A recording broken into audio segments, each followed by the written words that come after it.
Žodis mėgėjas kilęs iš lotyniško žodžio amator – mylėtojas. Reiškia tą, kuris kažką daro vedamas meilės, o ne dėl ekonominių priežasčių ar būtinybės. Iš Maya Deren esė mėgėjas versus profesionalas.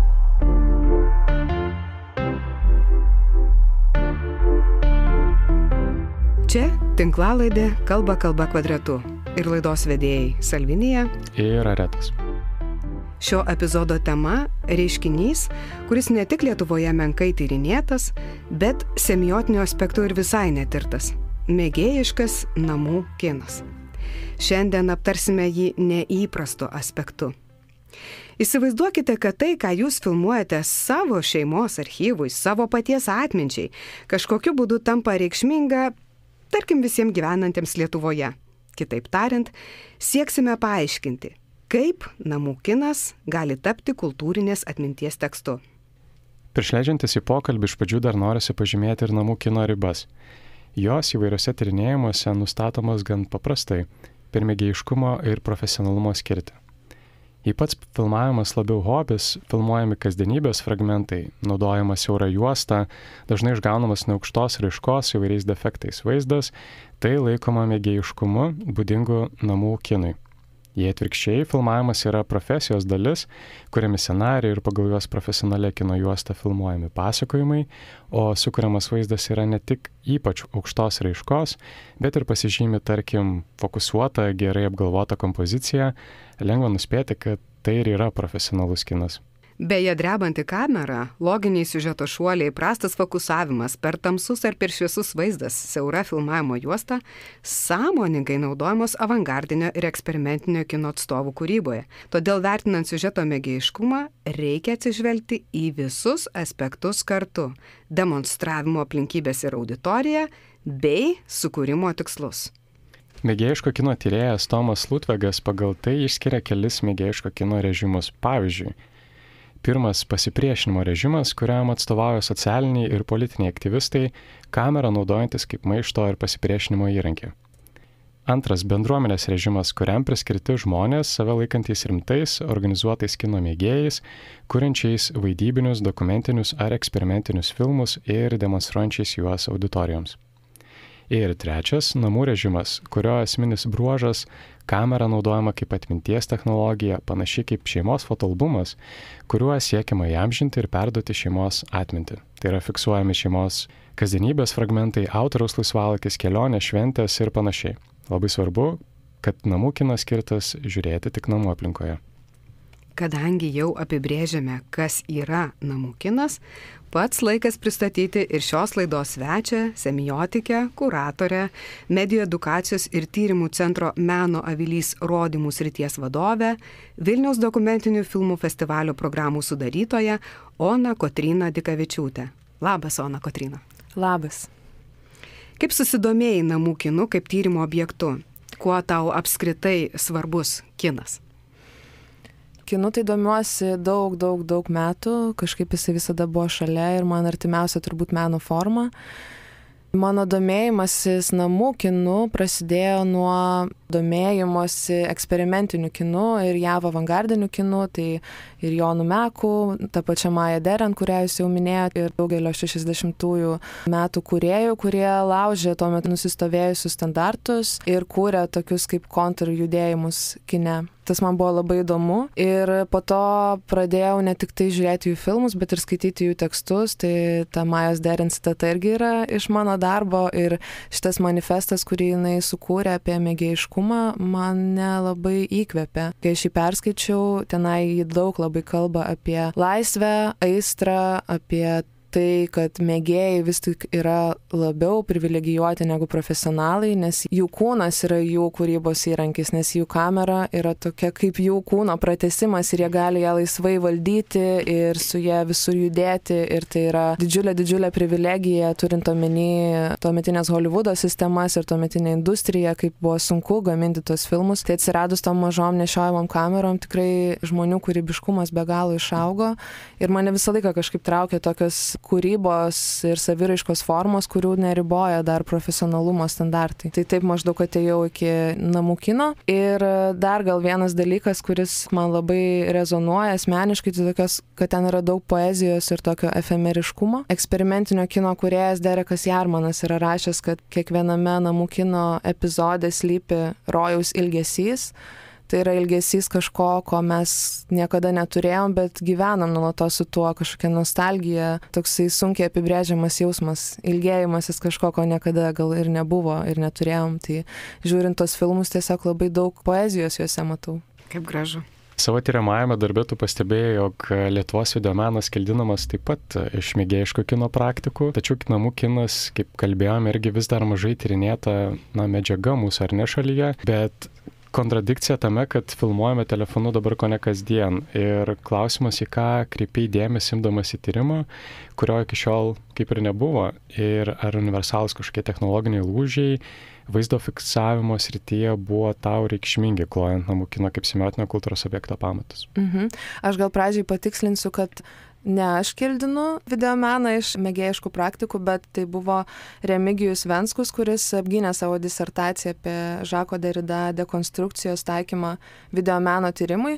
Tai čia tokio tikslumo dėliai, kad jau neprisimt laurų, bet aš visiškai sutinku su šitą logiką ir matau, kaip susiformulavo šitą hipotezę. Kalbant apie lietuviškų tyrimų kontekstą, konstruodama savo prieigą prie namų kino kaip semiotinio objekto, rėmėsi daug ir Natalijos Arlauskaitės tyrimais. Jos tekstais, knygomis, kur jinai tyrinėja šeimos nuotraukas naudojamas filmuose. Tai pavyzdžiui, tyrinėja sesių Samulionyčių filmą Močiutė Guten Tag, kur jos naudoja savo šeimos nuotraukas ir pasakoja, bando atsekti, išsiaiškinti močiutės savižudybės istoriją. Tai toks labai jautrus filmas ir svarbus, kalbantis apie svarbes temas. Ir Arlauskaitė jį buvo pasiėmusi kaip pavyzdį vienam iš savo tyrimų. Tai tikrai daug įkvėpimo sėmiausi iš jos prieigos. Ir šiaip tarp šeimos nuotraukų albumų ir namų kino, aišku, yra šis tas bendro, nes kamera yra atsukama į labai panašius objektus arba subjektus ir ištraukiama labai panašiomis progomis. Tai man taip leidau savo žengti šitą žingsnį nuo foto iki video. Ir namų kinas, kadangi jame yra daugiau judesio, mums ir suteikia daugiau informacijos, čia galbūt toks skirtumas. Ir taip pat suteikia informacijos ne tik apie tuos, kurie pasirodo priešais objektyvą, bet ir apie patį operatorių arba operatorę. O dar atsakant į tavo klausimą apie technologinius lūžius, tai vėliau, kai jau atsirado skaitmeninės kameros, namų kinas pasipildė ir garsu. Ir informacija pradėjo ateiti ne tik tai iš to, ką mes matome kadre, bet ir iš to, ką girdime, o garsas kartais atsklinda ir iš erdvės esančios už kadro. Kartais tai būna operatoriaus balsas. Taip, kad mes dar labiau pažįstame tą žmogų, kuris filmuoja ir kuris konstruoja tą šeimos atmintį. Ir man iš tikrųjų buvo labai įdomu apie tai galvoti, ką apie žmogų pasako tai, ką jisai renkasi nufilmuoti. Ir dabar, kai įvyko dar vienas didžiulis lūžis, tai yra mobiliųjų telefonų atsiradimas ir daug kas, ką mes nufilmuojame, yra keliama į socialinius tinklus.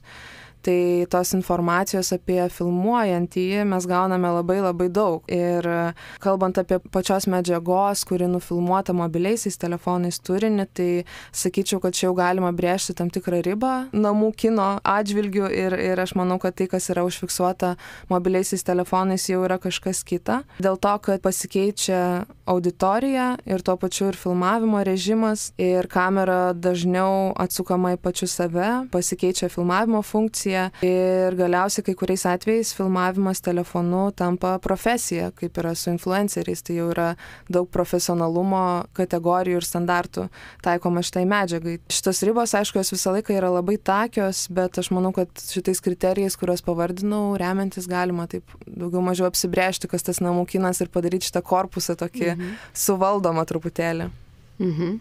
Ona, pasak tyrėjų Montresquieu, Maes ir Asman, kuriais rėmėsi ir tyrimo metu, asmeniniuose vaizdo siužetuose nefiksuojami didieji istorijos naratyvai. Tačiau tai, jog jie kuriami kultūriškai sąlygotose aplinkose, leidžia teigti, kad istoriniai įvykiai vis tik palieka pėdsaką šioj medžiagai. Įsivaizduoju, kad tyrimo metu tau teko peržiūrėti labai daug filmuotos medžiagos. Ir kas tavo nuožiūra būdinga daugeliui namų kino siužetų, ar užtenka jų vertės suprasti tik tai, ką mes matom kadre? Aha, tavo tiesa, kad teko visai nemažai pasižiūrėti iš tų video iš įvairių laikotarpių. Mes ir kartu kažką žiūrėjome. Taip, ir kartu žiūrėjom, taip, tai buvo organizuojama peržiūra. Ir man atrodo, tu sutiksi su manim, kad jau ir tau turbūt užteko pamatyti ten valandą gal tos medžiagos, kad išryškėtų, kad namų kinas turi tam tikrą universalumą ir atpažįstamumą. Kartais jisai atrodo labai vienodas, kai žiūri ir gali kilti klausimas, kodėl yra įdomu jį žiūrėti. Bet gal vėliau truputėlį išsiplėsiu apie tai, bet vis tik sugebu pamatyti kažką daugiau negu tik tai, kas yra atsikartojančio, bet ir kažkokių skirtumų, kas mums kaip semiotikams yra aktualu, reikšminga. O šiaip kalbant apie tą universalumą ir atpažįstamumą, man atrodo, kad jisai susijęs su pačiu medijos materialumu. Tai yra juosta arba skaitmena, tam tikri atspalviai, netgi buvo, man atrodo, 50-aisiais, 60-aisiais buvo atsiradusi tokia samprata Kodak Memories, nes Kodak gamino labai specifinę juostelę, kuri turėjo specifines spalvas ir tas medialumas įsirašė į žmonių kultūrinę atmintį kaip kažkoks atminties reprezentacija, tam tikro laikmečio reprezentacija. Čia panašiai kaip kai aš buvau maža ir žiūrėdavau nespalvotus filmus per teliką, tai galvodavau, kad praeitis buvo nespalvota. Tai čia kažkas labai panašaus. O šiaip dar tas universalumas kyla iš to, kad namų kine aišku fiksuojama yra kasdienybė, kuri visur yra labai panaši. Tenai atsispindi kultūra ir tradicijos, tai kada yra ištraukiama kamera ir kas yra laikoma vertu užfiksavimo bei atsiminimo, tai įvairios šventės, tradicijos, ritualai, kurie žymi mūsų kultūrą. Kelionės, su kelionėm iš viso yra toks įdomus dalykas, kad sakytojo pozicijoje gali atsidurti arba pats operatorius, kuris nusprendžia, ką jisai nori užfiksuoti, arba gidas, kuris sako, kad šitas namas yra svarbus, šitas pastatas yra svarbus. Tai tas ir sakytojo klausimas netgi čia žaidžia šitose video. Ir man atrodo, kad tas universalumas jisai suteikia galimybę žmonėm iš skirtingų kartų susikalbėti ir atrasti kažkokį ryšį tarp tų kartų. Ir man pačiai jau turint tam tikrą atstumą nuo tų video, kuriuos aš tyrinėjau ir žiūrėjau, nes jie yra daugiausia iš vėlyvojo sovietmečio, iš tikrųjų galima įvertinti, kaip keitėsi, tarkim, šeimos santykiai ir struktūra ir vaidmenis. Tuo metu, kai namų kinas dar buvo filmuojamas juostomis, dažniausiai jį filmuodavo vyrai, šeimų tėvai, ir jie buvo šeimos istorijos rašytojai ir sprendė, ką verta atsiminti, ir taip yra dėl daug priežasčių. Apskritai tai buvo gan techninis užsiėmimas, laikomas tokiu kaip reikalaujančių technologinių žinių, kas tuo metu buvo gal labiau siejamas su vyriškumu. Taip pat buvo marketingo ir reklamos industrija nukreipta būtent į vyrus ir prominama jiems, moteriams būdavo labiau fotoaparatai, o vyrams labiau kameros. Tai dėl to taip susiklostė, būtent dėl kultūrinių įvairių dalykų susiklostė toks, pavyzdžiui, momentas. Taip pat man atrodo įdomu, kad iš namų kino galima pamatyti, kaip keičiasi miestai, kaip keičiasi mados, interjerai, papročiai ir net politiniai režimai ir sistemos, nes dalyje namų kino vaizdų, kuriuos aš žiūrėjau, buvo, pavyzdžiui, sovietiniai kareiviai, būdavo Lenino portretai ir dabar mes, aišku, jų nebematom, bet iš tos medžiagos mes galim identifikuoti, koks tai yra laikmetis ir kaip buvo komunikuojama ideologija žmonėms kasdienybėje, kaip jinai pasirodo mūsų kasdienėje aplinkoje. Tai viename trumpame siužete iš tikrųjų gali tilpti be galo daug informacijos. Pavyzdžiui, namų kiną dažnai pasitelkia kino industrijos atstovai ir žiūri į madas, ypatingai dailės departamentas, kurie yra atsakingi už sukūrimą tos atmosferos ir laikotarpio atkūrimą. Tai jie žiūri į namų kiną, nes tai yra vis tik dokumentinė medžiaga, kuri, taip, jeigu išstatyti tokį spektrą visus filmus nuo dokumentikos iki vaidybinio filmo, tai man atrodo, kad namų kinas yra toks mažiausiai surežisuoti video vaizdai, kuriuos mes galim pamatyti. Tai va, gal tiek, aš čia galėčiau išsiplėsti ir išsiplėsti, bet man atrodo, kad čia... Jo, bet čia labai yra įdomu ir mes priartėjom prie tos vietos, kur kino dokumentas virsta tekstu. Ir aš kaip tik norėjau to paklausti, kad dažnai taip ir vadinama, ar ne, ir tavo darbe taip pat užsimeni, kad štai siužetai gali būti tekstai, kažkokie semiotiniai, kultūriniai objektai. Tai kaip čia yra, kad video siužetas gali būti tekstu? Vienas pagrindinių mano darbo tikslų ir buvo apibrėžti namų kiną kaip kultūros tekstą, nes, kaip ir sakai, tai galbūt nėra savaime suprantama. Ir aš norėjau pabandyti pasižiūrėti, kokią platesnę reikšmę jisai gali turėti kultūroje, nei tik tai vienos šeimos atmintis. Taigi, kai kalbu apie tekstą, aš aišku kalbu lotmaniškos semiotikos paradigmoje, kur kultūrą jisai supranta kaip dinamišką, heterogenišką erdvę, turinčią skirtingas substruktūras. Kultūroje pagal Lotmaną nuolat vyksta atsiminimo ir užmiršimo procesai, kai vieni tekstai nublanksta, o kiti suaktualėja ir tai pasireiškia kultūros dinamiškumas. Tai kultūra pagal jį yra tuo pačiu ir tokia tekstų saugykla ir kartu nuolat tekstus generuojantis, perkuriantis ir verčiantis mechanizmas. Tai visi šitie procesai yra susiję su centro periferijoms ir vertimo sampratomis ir taip gal per daug nekomplikuojant šitos teorijos, aš gal pabandysiu tai paprašiau per pavyzdį paaiškinti, kad jeigu kalbėtume apie kiną kaip apie kultūrą, tai centrą sudarytų kanoniniai filmai, tokie pavyzdžiui kaip senasis Hollywoodas ir filmai turintys tokias aiškias apibrėžtas kino kalbos taisyklės, o periferija labiau eksperimentiniai filmai, nukrypstantis nuo to mainstreamo ir taisyklių, bet išlaikantis dar tą filmiškumą. Aš leisiu savo pasakyti filmiškumą, nes šiaip už semiotinio konteksto ribų jau tokių žodžių retai kada pavartoju. Iškumai. Ir būtent periferijoje dažnai vyksta tokių naujovių atsiradimai. Nes periferijoje vykstantis procesai, jie verčia į kultūros kalbą tai, kas yra už kultūros ribų. Tai už kultūros ribų atsiduria tie netekstai, kuriuos sudėtinga yra laikyti kultūros tekstu, galvojant apie tą konkrečią kultūrą, kurią mes įsivardiname kaip kultūrą. Žodžiu, Lotmanas labai dinamiškas yra. Tai šiuo atveju, mano tyrimo atveju, tai būtų namų kino video, kuris turi galbūt kitokius kodus ir kitokias struktūras ir tikslus negu šiaip kinas, kaip mes jį suprantam. Tai tarkim, namų kinas galėtų būti kultūros tekstas, jeigu mes kalbėtume apie kultūrą kaip apie, tarkim, atminties dokumentų kažkokį korpusą. Tai yra dienoraščiai, fotografijos, namų kinas ir visa kita. Laiškai. Bet tada, pavyzdžiui, ateina Jonas Mekas su savo visais avangardistais ir atlieka tą vertimo veiksmą, būdamas toje kultūros periferijoje. Jisai ima ir padaro namų kiną kultūros dalimi. Ir jisai tai padaro naudodamas namų kino tekstui būdingus kodus savo kūryboje. Ir kurdamas diskursą. O diskursą jisai kūrė rašydamas apie namų kiną, rašydamas įvairius manifestus, taip pat kaip tai ir darė Maya Deren, ką mes jau užsiminėm pradžioje, rašydamas apie mėgėjiškas praktikas ir rodydamas savo filmus, kurie taip pat yra sukurti iš tokių kasdienybės vaizdų. Ir mane labiausiai ir domina tokie vertimo veiksmai ir tie reikšmės poslinkiai, kurie atsiranda šitų procesų metu.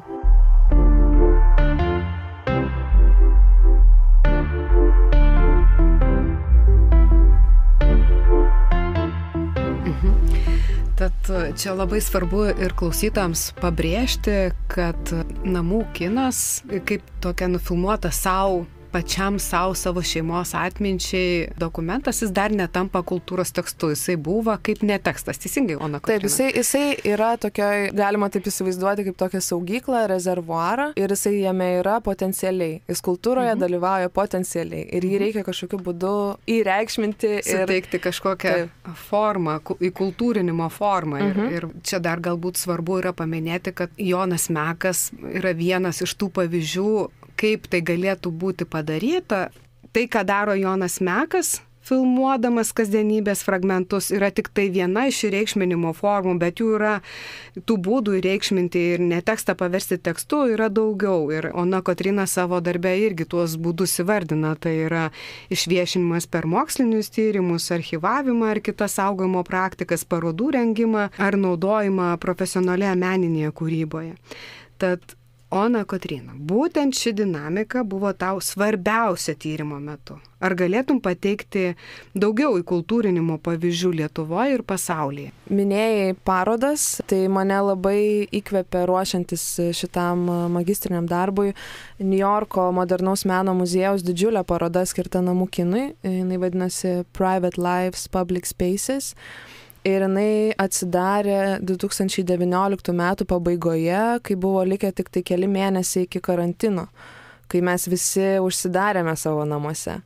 Ir mano žiniomis tai buvo pirmoji tokios apimties paroda skirta namų kinui. Jinai veikė 2 metus, galbūt daugiau šiek tiek.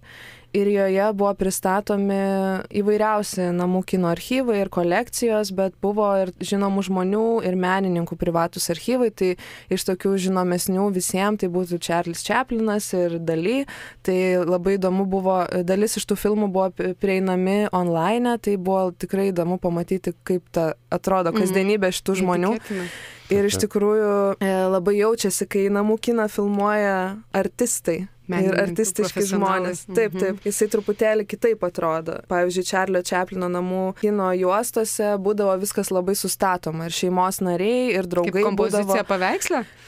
Kartais kaip kompozicija paveikslė, kartais kaip kažkokia humoristinė kompozicija, kuris staiga pradeda vaidinti, kažkas pradeda irgi vaidinti ir jisai tiesiog režisuodavo lygiai taip pat savo tos kasdienybės momentus, nes, man atrodo, aktoriui kamera yra kamera. Ir dar tai galima tada dar laikyti namų kinu. Tai va, vėlgi, ribų klausimas. Turbūt kaip ir pradžioj, man atrodo, jūs pristatėt namų kiną ir kalbėjote apie tai, kaip atskirti profesionalų nuo mėgėjiško, tai yra tie kriterijai, tai čia, man atrodo, šiuo atveju, Čarlio Čaplino atveju, tai vis tiek tai buvo skirta jam ir jo šeimai, tai buvo nufilmuota mėgėjiškų tokiu laisvu būdu, bet tik tai tiek, kad tai buvo galbūt labiau surežisuota negu įprastai mes matom, nors ir tas pats namų kinas yra irgi kažkiek surežisuotas. Arba operatoriaus, kai sako pamojuok į kamerą, arba patys žmonės automatiškai reaguoja į kamerą tam tikrų būdų, nes kamera vis tiek įpareigoja ir mes negalim apsimesti, ir aš savo tyrimą irgi neapsimetu, kad jinai neįpareigoja ir kažkaip nerežisuoja to elgesio. Tai va, tai šita paroda buvo vienas iš mano tikrai didelių įkvėpimų ir šiaip mąstymo apie tai, kaip įkontekstinti ir įkultūrinti namų kiną, nes jie be to, kad padarė didžiulę parodą ir perkelia dalį kūrinių į online, tą turinį galėtų pasiekti visas pasaulis,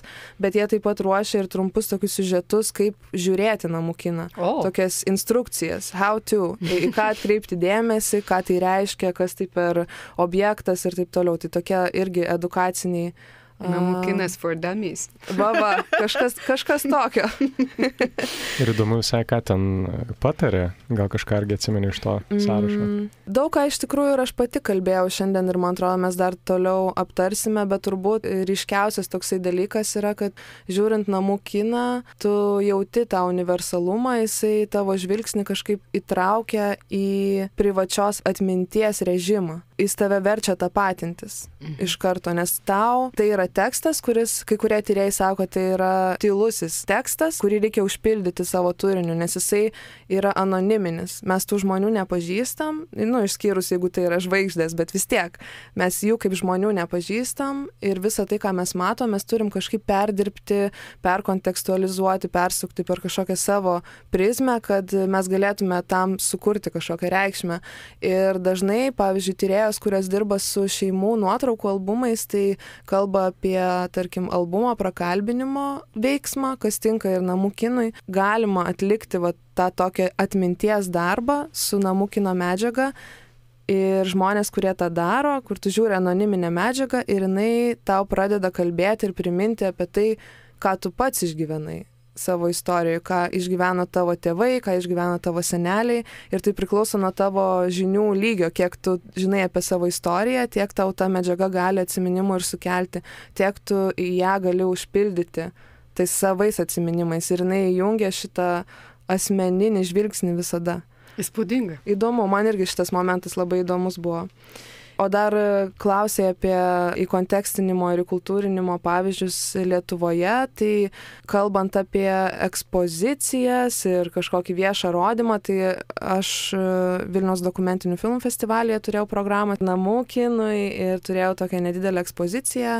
Tai va, o kalbant apie namų kino naudojimą lietuviškam kine, tai man turbūt vienas įdomiausių pavyzdžių yra šiais metais premjerą turėjęs Rimanto Oičenkos filmas Reisas. Jisai yra trumpo metro filmas, sumontuotas iš namų kino medžiagos, truputėlį su interviu inkliuzais. Tai jame yra naudojami kadrai iš Laimio Janutėno asmeninio archyvo. Jisai sovietmečiu buvo žvejys ir plaukdavo į tolimus reisus už geležinės uždangos iki Afrikos netgi. Ir yra vaizdų iš tokių, tikrai labai netikėtų vaizdų ir labai netikėtos medžiagos.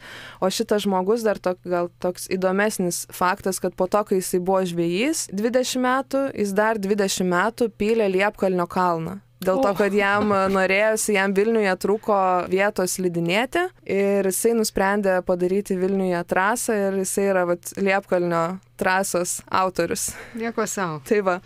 O pats filmas ir kaip yra naudojama ta medžiaga, šitų Laimio kelionių archyvą lydi režisieriaus sukurti, nors ir tikrų laiškų įkvėpti meilės laiškai tarp žvejo ir jo žmonos likusios Lietuvoje.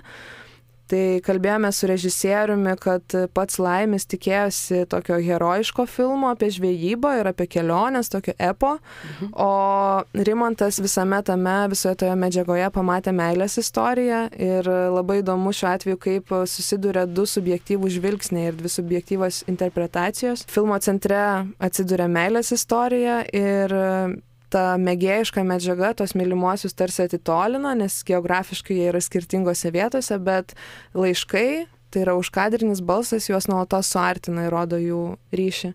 Kadangi laiškai yra neautentiški, ne iki galo autentiški, tai kartu yra ir toks žaidimas dokumentiškumo, fikciškumo ašyje.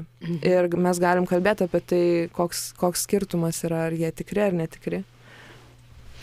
O kokie yra pavyzdžiai, ar yra tokių pavyzdžių pasaulyje, kur panašiai naudojamas namų kinas?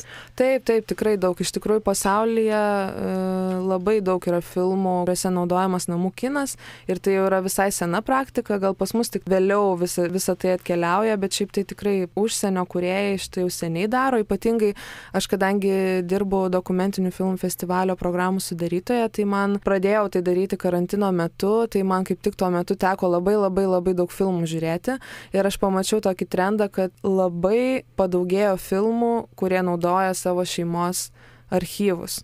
Ir dažniausiai naudoja tam, kad išsiaiškintų kažkokias šeimos paslaptis. Tai toksai tyriamasis darbas. Tai tokių pavyzdžių tikrai yra daug, net nežinau, ką čia dabar tokio išskirti. Gal artėkime tuomet prie tavo tyrimo objekto, to pavyzdžio, vieno iš įkultūrinimo pavyzdžių, tu pasirinki debiutinį režisierės Dovilės Šarutytės filmą, ilgo metro filmas apie gyvenimą. Gal gali trumpai papasakoti, apie ką tas filmas, kas jame vyksta ir kaip jame panaudojamas namų kinas? Tai Dovilė Šarutytė sukūrė filmą, pirmąjį savo ilgo metro filmą apie gyvenimą. Ir jame pasakojama istorija apie merginą, kuri staiga sužino, kad jos tėtis mirė ir per 3 dienas jinai turi surengti jo laidotuvės. Bet tėčio ir jo santykis yra atitolęs, jis yra šaltas, jie seniai nesimato, galbūt mes nežinom iki galo, tai yra kaip ir nepasakyta, bet suprantam, kad tėvai išsiskyrė ir tėtis turi problemų su alkoholiu ir galbūt dėl to jų santykiai yra labai atitolę ir ta žinia tokia netikėta. Filmas prasideda nuo to, kad jinai mato, kaip jai skambina tėtis ir jinai tiesiog nepakelia ragelio, tai buvo paskutinė galimybė jiems pasikalbėti. Ir šitas trigeris, man atrodo, išjudina ir tolesnį visą naratyvą. Tai jinai turi suorganizuoti jo laidotuvės ir tarpuose jinai susiduria su visokiais, kaip mes semiotikai mėgstam, pagalbininkais ir priešininkais savo kelionėje. Iš tikrųjų, naratyvinė struktūra šito filmo labai atitinka pasakom būdingą naratyvinį kelią. O namų kinas čia yra naudojamas kaip pagrindinės veikėjos Dovilės atsiminimai apie tėtį vaikystėje. Namų kino medžiagoje yra užfiksuota pati režisierė ir ją filmavo jos tėtis 90-aisiais, aplinkui 90-uosius metus. Ir tą medžiagą jinai naudoja kaip atsiminimus. Tai va, ir taigi fikcinė naratyva yra įterpiamos ištraukos iš pačios režisierės vaikystės ir su visais 90-ųjų Lietuvai būdingais kodais ir vaizdiniais. Tai baliai namuose, sveikinimai per televizorių naujųjų metų proga, fejerverkai, televizijos bokštas, mašinos žiguliukai, apranga, viskas labai pažįstama. O bet čia svarbu turbūt klausytojams pažymėti kitą dalyką, kad namų kinas atrenkamas iš autentiško Šarutytės šeimos archyvo ir tas atrinkimo veiksmas yra vienas iš transformacijos veiksmų, teisingai? Ir dar yra kitas transformacijos taškas. Taip, tai pirmą kartą namų kinas patiria transformaciją, kai jis yra atrenkamas iš didesnio archyvo, nes mes kaip žiūrovai mes nežinom, kiek medžiagos yra nepanaudota ir kur yra, kiek čia yra jau surežisuota, nes tai yra irgi režisūrinis veiksmas atrinkti tai, kas bus naudojama. Sekantis žingsnis, sekanti transformacija yra tai, jog dokumentiniai kadrai yra įterpiami į fikcinį naratyvą, tai yra į istoriją ir yra tarsi bandomi pajungti tą istoriją. Tai yra, jie tampa nebe dokumentinė režisierės vaikystės medžiaga, bet tampa tais atsiminimais. Ir mes jau žiūrime į namų kino medžiagą tokiu dvigubu žvilgsniu. Tai viena vertus mes matom ir atpažįstam tos kultūrinius kodus, su kuriais mes užaugom ir kurie mums yra artimi. Ir kaip aš anksčiau minėjau, namų kinas jisai visą laiką įtraukia į tokį asmeninį santykį ir asmeninį žvilgsnį, bet tuo pačiu metu mes negalim atsiriboti nuo to rėmo, kurį mums užduoda vaidybinis filmas. Tai yra, kad tai yra atsiminimai, kad tai yra praeitis, kad yra praeities dabarties tokia priešprieša ir santykis tarp jų, kad praeityje mes matome Dovilės ir jos tėčio gražų santykį, artimą santykį, mes per tuos namų kino vaizdus ir patį tėtį pažįstame, taip ką aš jau minėjau irgi anksčiau apie tai, kad per namų kiną mes sužinome daugiau apie patį žmogų, kuris filmuoja tos vaizdus ir mes matom tokį idilišką gražų šeimos pasaulį, kur tėvai yra neišsiskyrę, tos alkoholio problemos nėra, šeima yra labai artima ir matome dabartį, kurią reprezentuoja vaidybinė filmo dalis ir toje dabartyje yra visiškai kardinaliai viskas kitaip. Gal įdomu dar tai, kad namų kinas įterptas į vaidybinį filmą, jisai ne iki galo pasiduoda tam fikciškumui,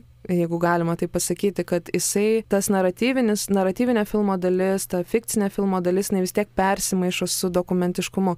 Ir tada tie kodai, kuriuos gal turėtų abi medžiagos atskirai, jie pradeda kažkaip maišytis ir funkcionuoti drauge. Tai pavyzdžiui, kai yra viena scena, kai žmonės yra filmuojami stambiais planais ir žmonių žvilgsniai yra nukreipti tiesiai į kamerą, jie žiūri tiesiai į kamerą, kas šiaip yra labiau būdinga namų kino estetikai ir kodams, tai aš tą siejau su namų kino kodų persikėlimu į vaidybinę filmo dalį, o pačiame vaidybinėm pasakojime, naudojant namų kino medžiagą, įjungiamas tas individualios atminties apimties skaitimo režimas, tai apie kurį jau irgi truputėlį užsiminiau, bet čia gal norėčiau užakcentuoti, kad tokiu būdu pasiekiama didesnio auditorijos tapatinimosi su pasakojama Dovilės tėčio palaidojimo istorija, su to filmo fikciniu pasauliu. Tai tas namų kinas, jisai kažkaip žmonės labiau taip prirakina ir įtraukia į patį fikcinį pasakojimą.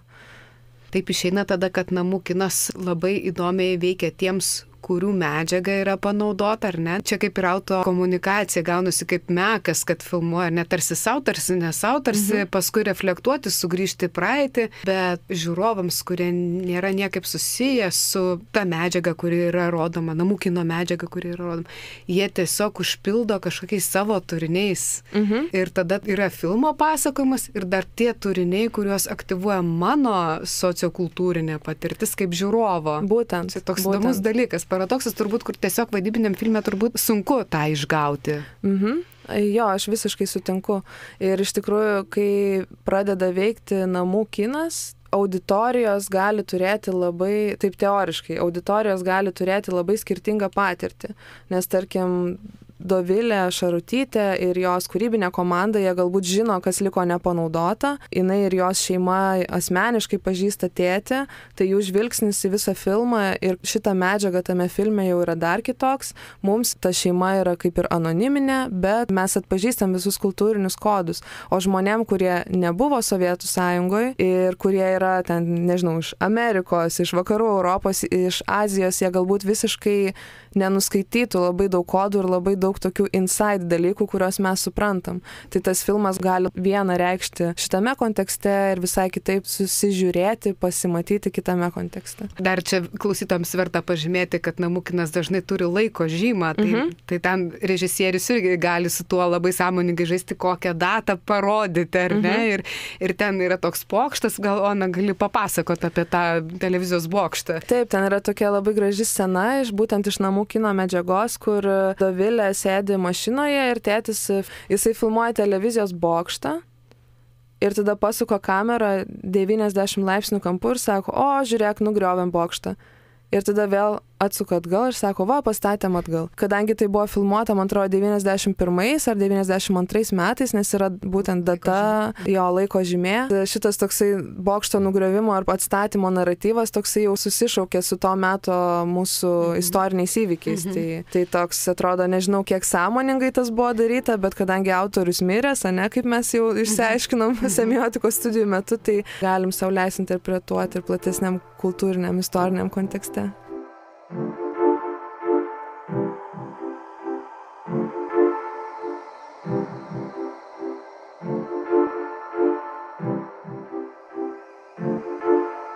Taigi artėjant prie pabaigos liko dar vienas įdomus aspektas, kurį norisi paliesti ir savo darbe tu užčiuopei tokį įdomų dalyką kaip skaitmeniniai prisiminimai ir štai mėgėjiškų medijų tyrėja Asman taip pat nagrinėja ir domisi šitą temą plačiau ir atrodo laikais, kai jau video siužetų mes turime labai daug ir juos filmuojame ne tik savo, bet ir socialiniams tinklams, tai tarsi vadinti jų kaip ir namų kinų nebegalim, bet jie kaip ir labai panašus į visą tai, ką mes dabar laidoje kalbėjom. Tai labai įdomu paklausti, kaip tu interpretuotum, ar tie skaitmeniniai prisiminimai, tas turinys kurtas šiuo metu, užima centro ar periferijos poziciją, jau kalbant Lotmano semiotikos terminais. Skaitmeninių atsiminimų klausimas yra labai susijęs ir su atminties išsaugojimu ir atminties kaupimo praktikomis. Ir ką mums reiškia ta atmintis ir kaip jinai funkcionuoja. Man atrodo, nežinau, su Lotmanu tai visą laiką yra gan abstraktu ir reikia labai apsibrėžti, ką mes čia laikome kultūra šituo konkrečiu atveju. Bet kalbant apie atminties tekstus, aš manau, kad mobiliuoju telefonu nufilmuoti, užfiksuoti vaizdai yra vienareikšmiškai centro pozicijoje ir yra išstūmę dienoraščius, juostinius fotoaparatus, kameras, bet jie po truputėlį, jeigu mes kalbėtume apie socialinės medijas ir socialinius tinklus, tai aš manau, kad jie po truputėlį išstūminėja ir serialus, ir kiną, nes turinį kuo toliau, tuo jaunesnės kartos yra pripratę vartoti tokiu reelsų formatu, bindžinimo formatu ir netgi didieji archyvai, kurie dirba su atminties išsaugojimu, jie pradeda galvoti apie tai, kaip tą turinį pateikti, kad jisai būtų prieinamas ir įdomus jaunoms auditorijoms ir būtent kalba apie reelsų formatą. Kadangi tai yra jau tampa žmonėm įpročių, čia jau galima kalbėti ir apie dėmesio apimtį, ir apie daug kitų dalykų, bet pats socialinių tinklų formatas, jisai jau iš kitos pusės veržiasi ir į atminties saugojimo praktikas. Man atrodo labai įdomus procesai čia vyksta ir sakyčiau, kad šitie skaitmeniniai atsiminimai yra centre ir mūsų kultūros centre.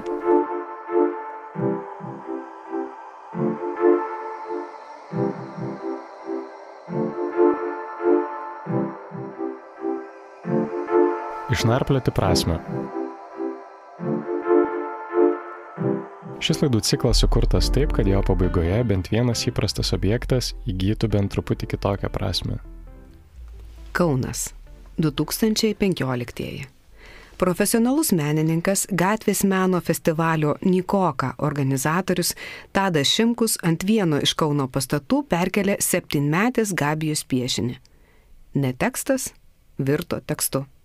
Tačiau į kokius kontekstus patenka šis naujai aktualizuotas tekstas ir kokią reikšmę jis įgyja? Štai jums pagalbinės nuorodos. Pirmoji. Pasidomėkite, kas yra šios idėjos sumanytojas ir užsakovas, kokia jo intencija. Štai jums ir pirmasis kontekstas.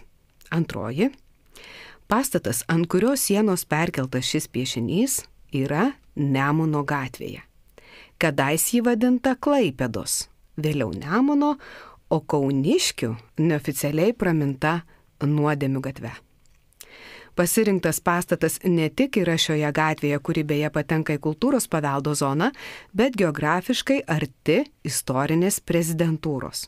Šioji, kadai savo aktyviais veiksmais turėjo įtakos tam, kas būtent šioje gatvėje vyko. Istorinis sluoksnis yra antrasis kontekstas, kuris iškelia marginalizuotų grupių problematiką. Jei sugebėsite atrasti jungtį tarp pirmojo ir antrojo konteksto, būsite supratę kultūros dinamikos modelį. Verta pabandyti?